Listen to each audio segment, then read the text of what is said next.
सभी को प्रभु यीशु मसीह के नाम में जय मसीह की। Praise the Lord. फिर से आप लोग के बीच में मैं पास्टर दीपक बिस्सी कुछ स्टोरी को लेकर आया हूँ, कुछ कहानी को लेकर आया हूँ। एक क्रिसमस का मौसम, क्रिसमस का महीना चल रहा है, तो मैं क्यों ना सोचा एक आप लोग के बीच में कुछ मैं स्टोरी को लेकर आऊँ।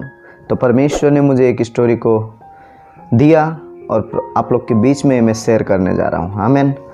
आइए तो हम मिल के आज के स्टोरी को, आज के इस दृष्टांत के द्वारा कुछ बातें को सीखेंगे। आमीन। दृष्टांत का शीर्षक ये है कि नम्र बनो। हालेलुया। मैं आपको स्टोरी बताता हूँ। एक भाई था, एक गांव में एक प्रभु को मानने वाले, प्रभु यीशु पर विश्वास करने वाला भाई था। और उस गांव में उनके पड़ोसी थे जो प्रभु पर विश्वास नहीं करते थे। वो संसारिक थे, प्रभु पर विश्वास नहीं करते थे वो। लेकिन एक दिन वो भाई ने क्या किया, जो प्रभु एक सत्य, एक मार्ग पर चलने वाला भाई, उन्होंने क्या किया कि वो हर दिन प्रतिदिन अपने खेतों पर वो पानी को डालते थे। खेत में जो वो क्या बोलते हैं उसको, एक नाला के द्वारा वो पानी लेके अपने खेतों में डालते थे। तो जब वो भाई खेतों में पानी डालकर वो घर पे जाते थे, तो बीच में उनके जो पड़ोसी हैं एक भाई, वो जाके उनके खेत का पानी बंद करके अपने खेत में लेके जाते थे। लेकिन वो अगले दिन जाके देखते थे उनके खेत में कोई पानी नहीं है, परंतु उनका पड़ोसी का खेत में पानी चला जाता था।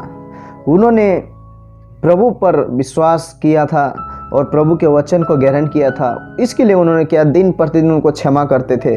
कि वो सोचते थे कि वो बोलते थे कि प्रभु का वचन कहता है कि क्षमा करो अपने शत्रुओं से।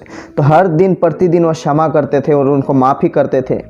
लेकिन उनको माफ़ करते करते दिन प्रतिदिन उनका पड़ोसी ऐसे ही करते जाने लगा। तो उन्होंने एक मन में सोचा कि हम प्रभु के लोग होकर मैंने तो उनको क्षमा कर दिया, फिर बार बार ये क्यों कर रहे हैं ऐसा। तो उन्होंने सोचा कि मैं एक बार जाके पास्टर को बोलता हूँ।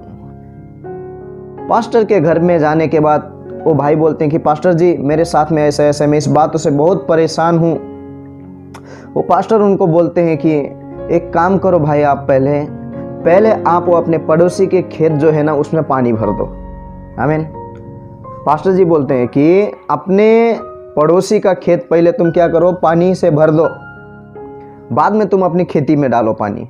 हालेलुया। तो वो भाई ने जिस तरह एक पास्टर ने बोला, उसी तरह उन्होंने जाकर पहले उस अपने पड़ोसी के खेत को पानी का सिंचाई किया। उसके बाद में अगले दिन अपने खेत में पानी डालने लगे। तो उनका जो पड़ोसी है वो अगले दिन खेत में जाते समय देख रहे हैं कि मेरे खेत में तो पानी है, मेरे खेत सिंचाई हो गया। लेकिन एक जो प्रभु पर विश्वास करने वाले वो भाई ने क्या किया, उनके खेत को पानी से भरकर बाद में अपने खेत में पानी डालने लगे।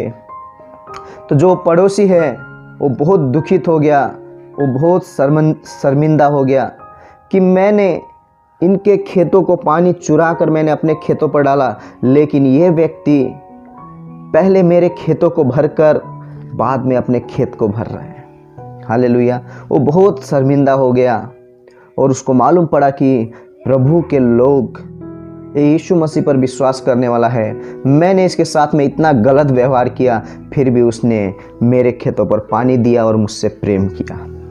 हालेलुया।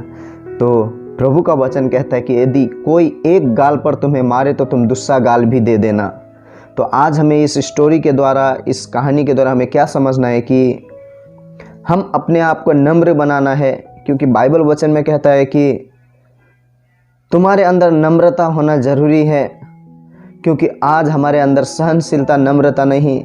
यदि हमें कोई एक बार गाली दे तो हम उसको 10 बार गाली देते हैं। यदि हम प्रभु के वचनों को लेकर अपने जीवन में चलेंगे, प्रभु की राह पर, प्रभु के वचन के अनुसार चलेंगे मेरे प्रियो, तो हमारे जीवन से उस परमेश्वर की महिमा होगी।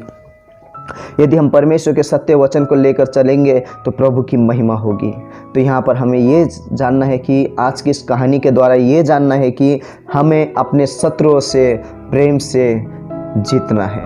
परंतु खून खराबा नहीं, दुश्मनी से नहीं, परंतु यीशु मसीह ने कहा है कि मैंने तुम्हें कहा है कि यदि तुम्हारा एक गाल पे कोई मारे तो तुम दूसरा गाल पे दे देना। जिस तरह वो भाई ने किया कि अपने खेतों को छोड़कर उसने उसके खेतों पर पानी सिंचाई किया पहले, बाद में अपने खेत पर डालने लगा, तो वो उनके पड़ोसी जो थे वो भाई शर्मिंदा होकर बाद में उनके पास जाके उनका मदद करने लगे। यदि आप भी मेरे प्रियो अगर अपने पड़ोसी से ऐसे मुश्किल में हो, ऐसे तकलीफ़ में हैं, तो पहले उनकी मदद करके देखो।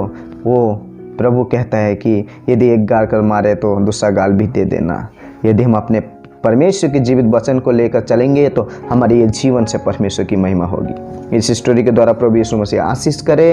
अगर ये स्टोरी अच्छा लगता है तो ज़्यादा से ज़्यादा शेयर कीजिए, अपने दोस्तों के पास, अपने परिवार के पास इस स्टोरी को शेयर कीजिए। God bless you. मिलते हैं अगले वीडियो के साथ में। आमीन।